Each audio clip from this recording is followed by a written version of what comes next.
The Kabul airport is the only safe way out of Afghanistan, and today there was nearly a run on it. Afghans who could get visas rushed to foreign countries.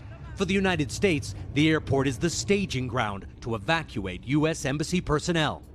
Helicopters and airplanes circled over Kabul, shuttling between the embassy, where sensitive documents were burned, and the airport as the Taliban closed in. The militants had already taken every city except Kabul, mostly without fighting. U.S. trained and equipped Afghan soldiers just melted away.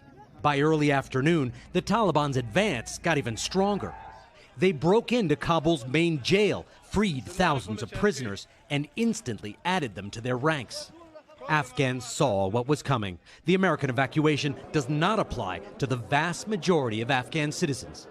I went to an office in a shopping mall packed with Afghans struggling to fill out the State Department's webpage for visa requests. Most people here worked for the U.S. military in minor roles, like cooks, cleaners, and guards. Afghans swarmed around me, thinking that as an American, perhaps I could help. They showed me documents proving their employment history. So everyone showed up with their ID cards, pictures of their phone, other IDs, recommendation letters, employment contracts, and they're hoping that all this paperwork will be enough to get them a visa immediately so they can get out of this country. Others came here because they're terrified of the Taliban and didn't know where else to go. She doesn't have any connection to the U.S. She's just here out of desperation. She's saying, please, do something. Take my son. They were right to be worried. By late afternoon, the Taliban made a brief incursion into Kabul, probing. They met no resistance. Kabul would be a walkover. Just hours later, seeing the writing on the wall and likely saving his life, President Ashraf Ghani escaped the country. It was game over.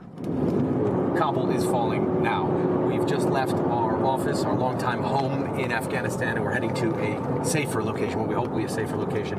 Already we've seen some gunmen who look like Taliban on the streets, and all of the government checkpoints, all the police, all the soldiers, they're gone. It was done. After 20 years, the Taliban took Kabul and Afghanistan almost effortlessly.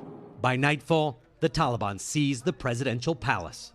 Al Jazeera broadcast pictures of them inside Afghanistan's equivalent of the Oval Office, while the United States scrambled to evacuate, an inglorious end to a 20-year war.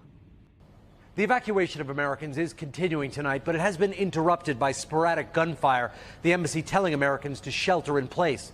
So it seems the Taliban do want the U.S. to withdraw under fire.